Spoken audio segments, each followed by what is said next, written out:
नमस्करोमि स्वागतमत्र भवतां सर्वेषामपि संस्कृतानुरागिणां संस्कृतछात्राणां संस्कृतकर्मिणां संस्कृतविदुषां च सीईसी के ऑनलाइन व्याख्यान माला में हम नीति शतकम की बात कर रहे हैं।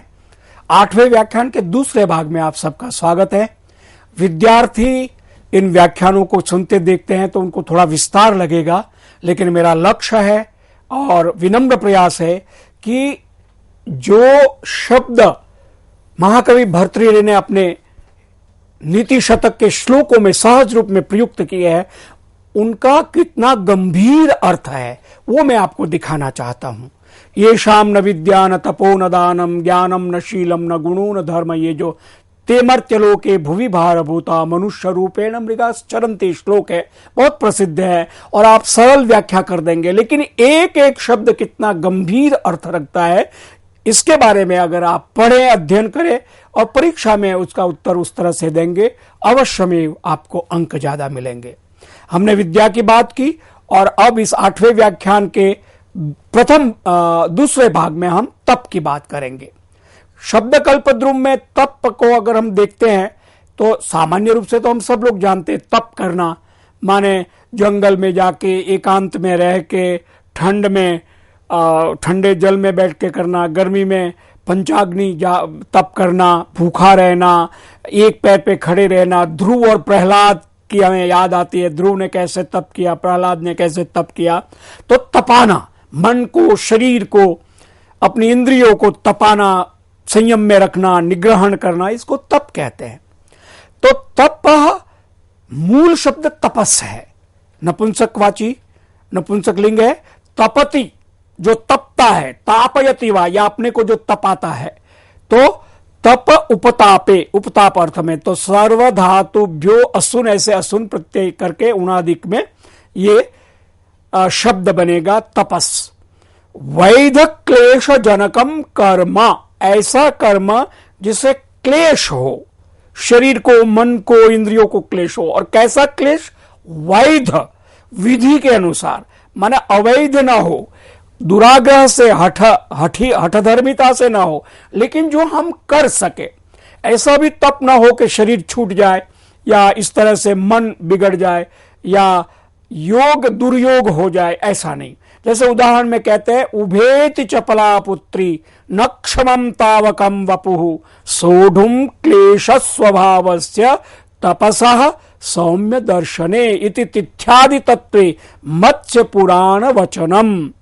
मत्स्य पुराण हमारे 18 पुराण में से एक प्रसिद्ध पुराण, उसमें तिथ्यादि तत्व के उसमें उमा के संदर्भ में आया, उमेति चपला पुत्री न क्षमं तावकं वपु सोढुं क्लेश स्वभावस्य तपसा सौम्य दर्शने। तुम्हारा जो ये शरीर है वो बहुत कोमल है, तुम अति चपल हो, इसलिए हे बेटी क्लेश स्वभाव तुम नहीं सहन कर सकती हो। तपसः क्लेश स्वभावस्य वपु तावकम वपु न क्षमम, हे सौम्य दर्शने, हे सुंदर दर्शन माने सुंदर स्वरूप वाली पार्वती। ऐसा संवाद नारद का या मां मैना का कथन जो भी होगा, मुझे संदर्भ मैंने पढ़ा नहीं है, लेकिन मत्स्य पुराण का एक कोश में मुझे संदर्भ मिला है। तो तपः के अर्थ में ये बताया है, तत्फलम यथा तपोभिः प्राप्यते अभीष्टम नासाध्यम ही तपस्यतः दुर्भगत्वम वृथा लोको वहते सति साधने। अब तप क्या है? तपोभिः प्राप्यते अभीष्टम, जो अभीष्ट में प्राप्त है। हम पुराणों में पढ़ते, कथा कहानियों में पढ़ते, रावण ने तप किया, कुंभकर्ण ने तप किया, विभीषण ने तप किया या और दैत्यों ने तप किया तो उनको अनेक प्रकार के वरदान मिले, ये सब हम पढ़ते हैं। तो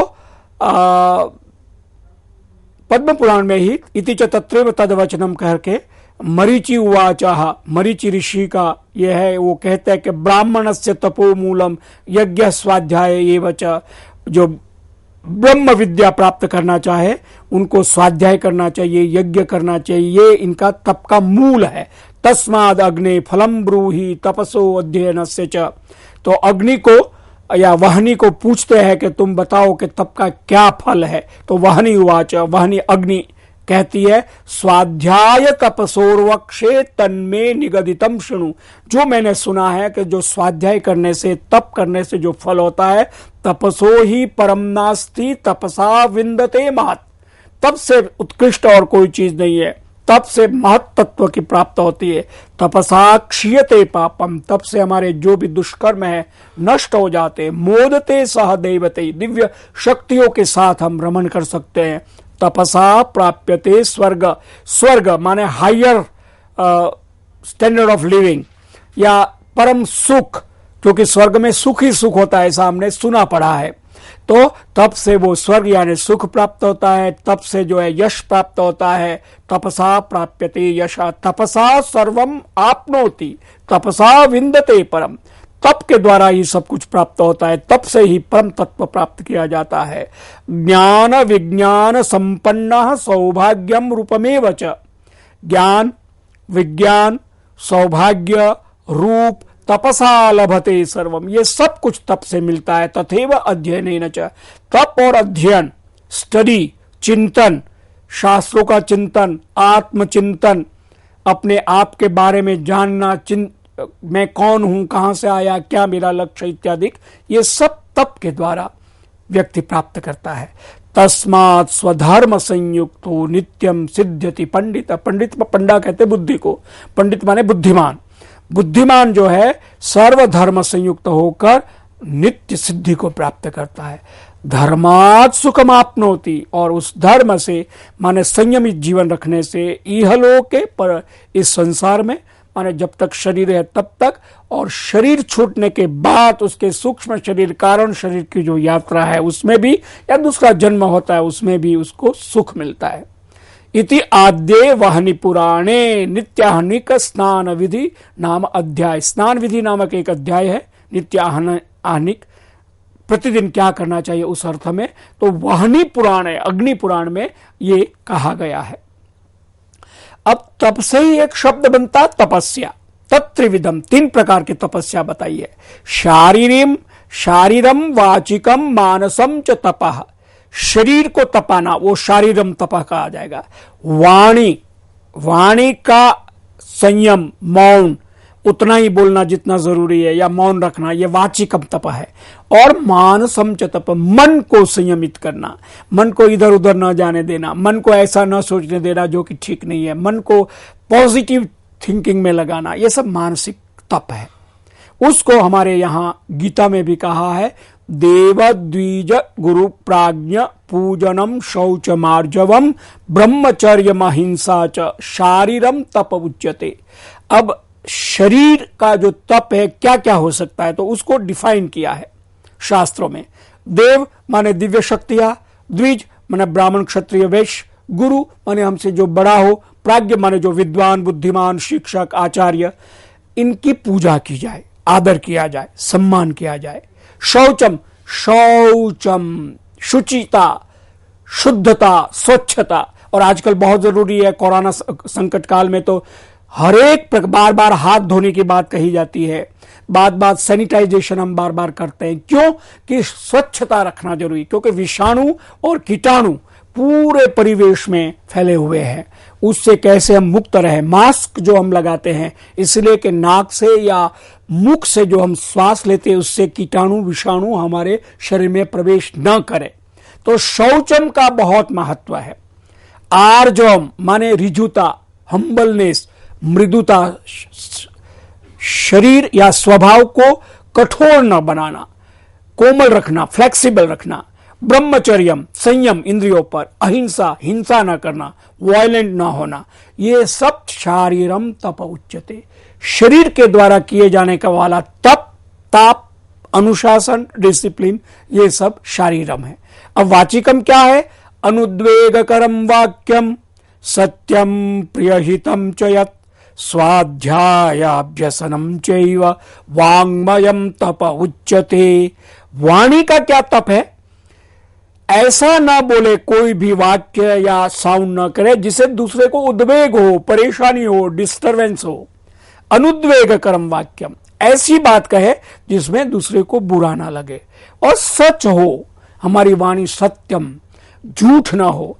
प्रिय हितम, जिसमें अच्छा और हित हो ऐसी वाणी बोले, और स्वाध्याय करे।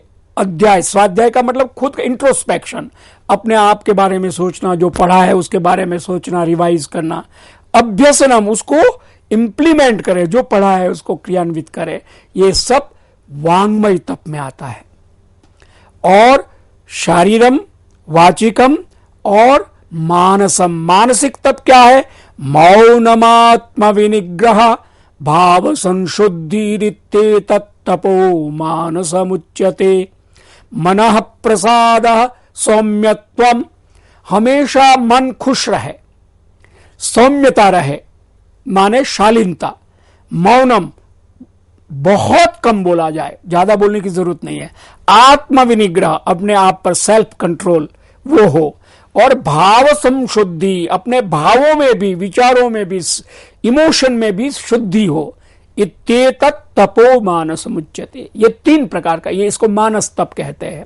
तदपि त्रिविधम, इसको ये जो 3 शारीरिक, मानसिक, वाचिक तप का, ये भी एक 3 प्रकार का, माने सात्विक, रासिक, तामसिक। इसको 18वें अध्याय में कहा है, श्रद्धया परया तप्तम तपस्तत्त्रिविधम नरे फलाकांक्षिभिर्युक्त सात्विकम परिचक्षते।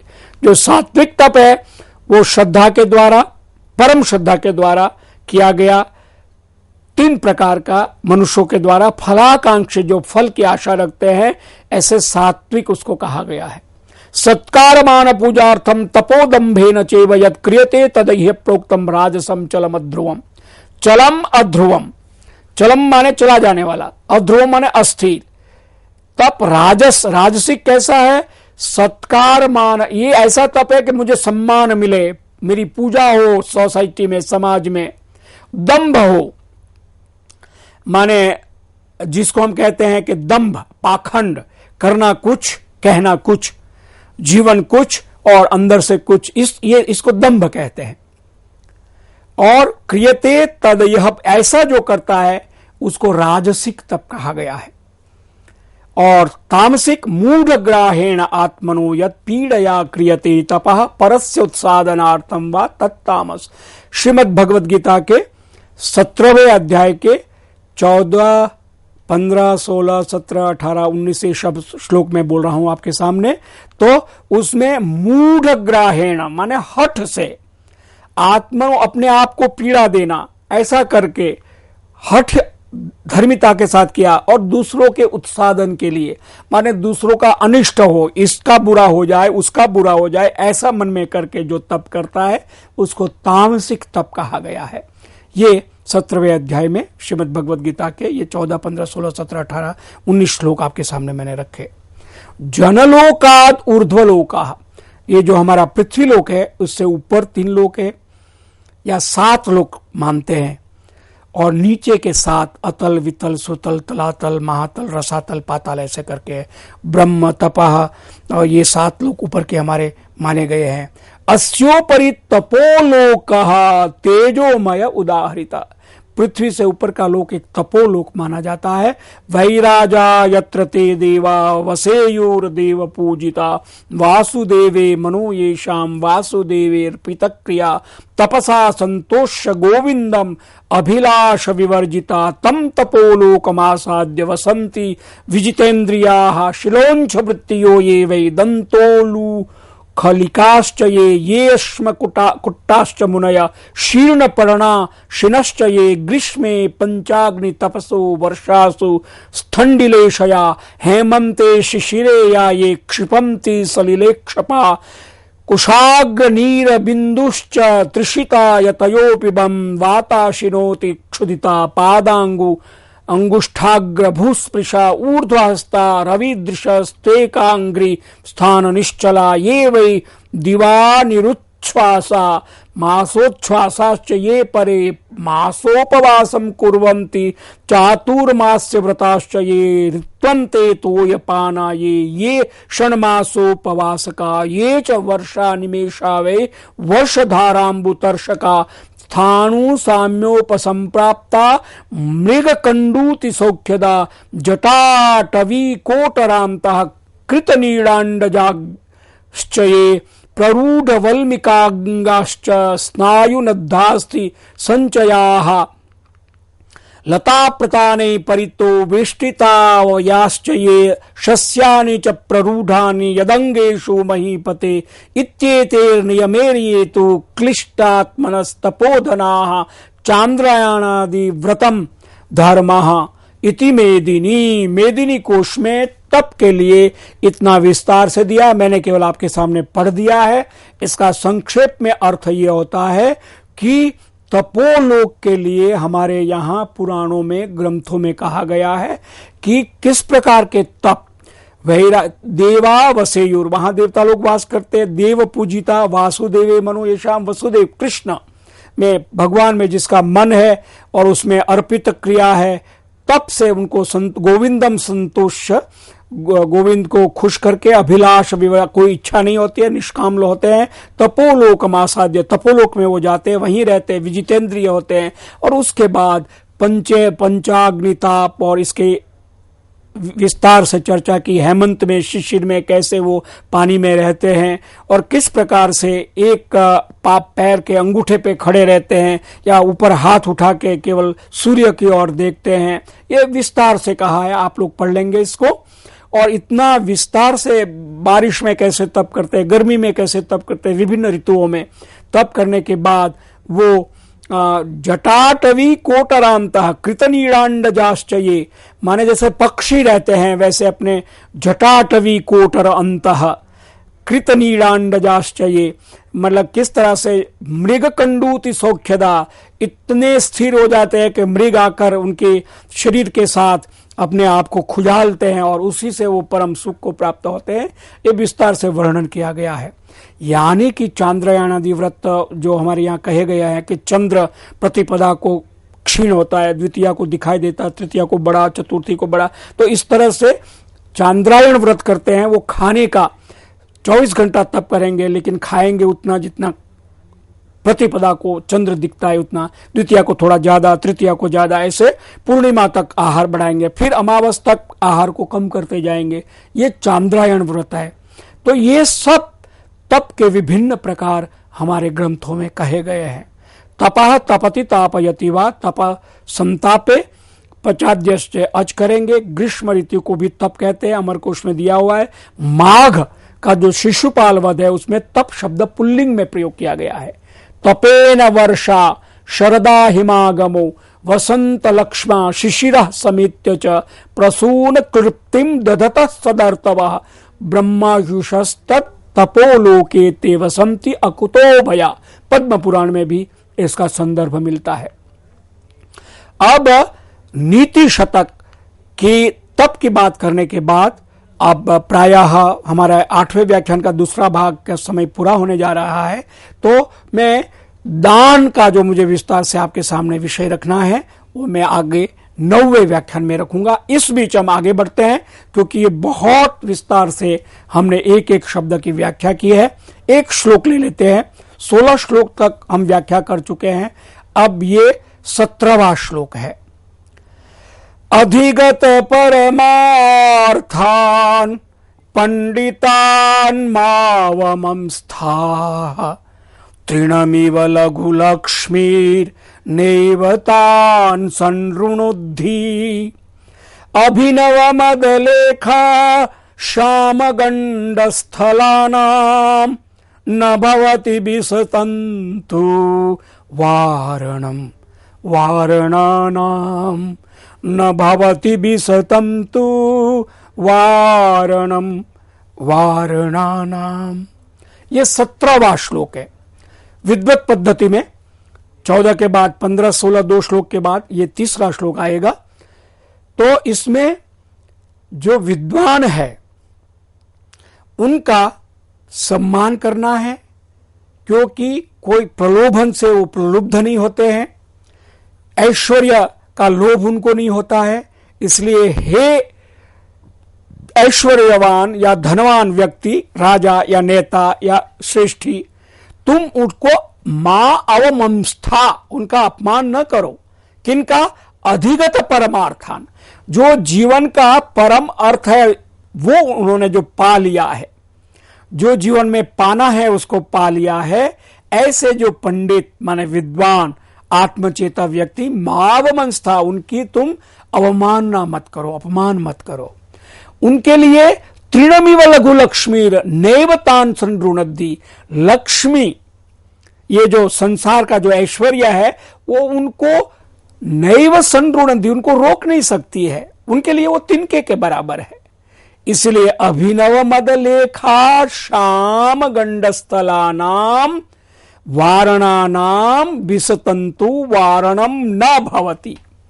उपमा दी है भर्तृहरि जी ने कि वो हाथी जो मदमस्त है और अभिनव मदलेख माने उसका मद अभी अभी झरने लगा है, श्याम गंडस्थल है, उसको कोमल जो कमल के विस्तंतु है, कमल नाल जो पतला होता है, कोई भी खींचेगा तो टूट जाएगा, वो रोक नहीं सकता।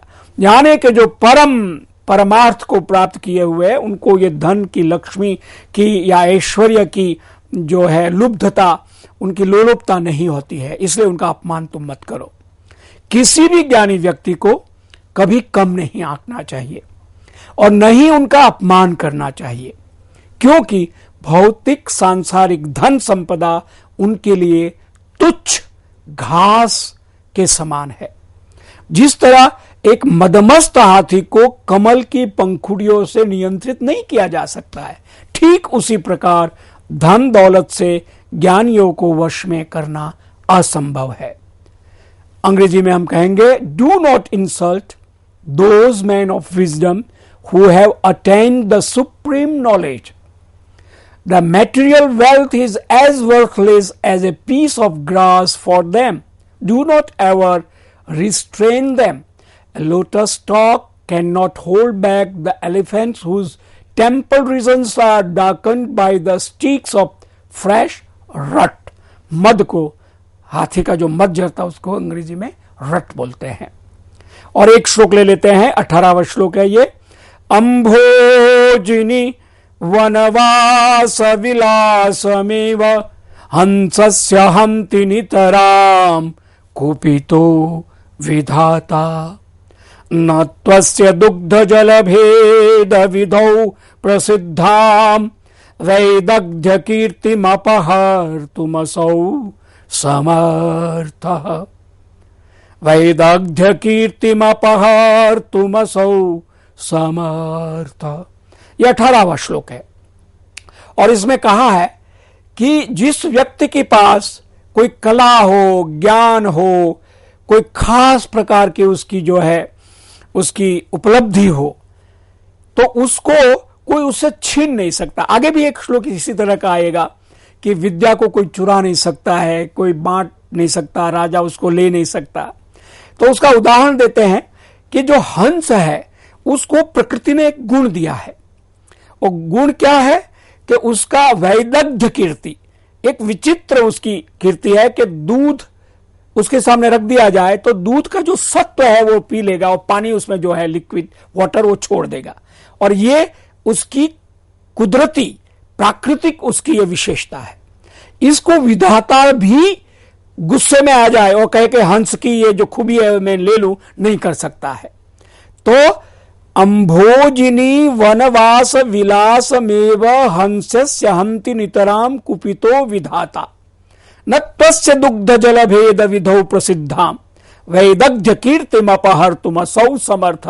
असौ माने विधाता, भाग्य, ब्रह्म देवता, वो अपहर्तुम वैदग्ध्य कीर्तिम, उसकी जो ये विशेषता उसको लेने में न समर्थ। कौन सी? जो प्रसिद्ध है, दुग्ध जल भेद, दूध और जल को अलग करने की जो उसकी विधि है, जो जानते हैं सब लोग, वो नहीं कर सकता। हाँ, अगर चाहे तो अंभोजिनी वनवास विलासम एवं नितराम हंति, उसको जो कमलों के बीच में रहने का उसका जो एक विलास है उसको हटा सकता है, लेकिन जल और दूध को अलग करने की उसकी कला और खूबी को ब्रह्मा भी नहीं मिटा सकता है।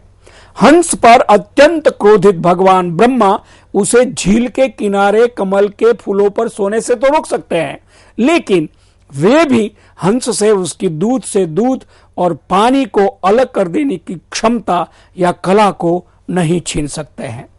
Highly irritated Brahma can destroy for the Sven the enjoyment of residing in beds of lotuses, but he cannot deprive him of his fame about the natural skill of separating milk from water। इस प्रकार से ये 2 श्लोक हमने लिया और एक श्लोक अंत में मैं आपके सामने रखूंगा, उसकी व्याख्या विस्तार से मैं बाद में करूंगा। बहुत ही प्रसिद्ध श्लोक है, बार बार विद्वान लोग इसको कोट करते हैं।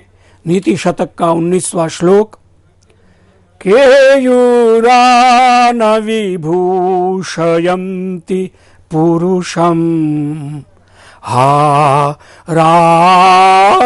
चंद्रोज्ज्वला न स्नानं न विलेपनं न कुसुमं नालंकृता मूर्धजा वाणिका समलंकरोति पुरुषं या संस्कृता धार्यते क्षीयन्ते खलु भूषणानि सततं वाग्भूषणं भूषणं वाग्भूषणं भूषणं। वाणी ही सबसे बड़ा भूषण है। ये इस श्लोक का निहितार्थ है। संक्षेप में, केयूर माने बाजूबंद व्यक्ति का आभूषण है, लेकिन उससे उतनी शोभा नहीं होती जितनी वाणी से होती है। हार से, चंद्रोज्ज्वल चंद्रहार से, स्नान से, सुगंधि से, अलंकारों से, इन सब ये आभूषण तो हमारे दिखावे के आभूषण है। वाणी ही एक ऐसी, और वो भी कैसी, संस्कृत आधार्यते, शुद्ध वाणी, संस्कृत वाणी। संस्कृत से अर्थ है परिष्कृत वाणी के द्वारा ही व्यक्ति का सबसे बड़ा वो आभूषण है। ये इसका अर्थ है। समय पूरा हो रहा है। इसकी विस्तार से 3 श्लोकों की व्याख्या मैं आगामी व्याख्यानों में करूंगा। आप सब ध्यान से पढ़ेंगे, स्वाध्याय करेंगे, और मेरी शुभकामना है कि आपको नीति शतक में ज्यादा से ज्यादा अंक मिले। धन्यवाद। नमस्कार।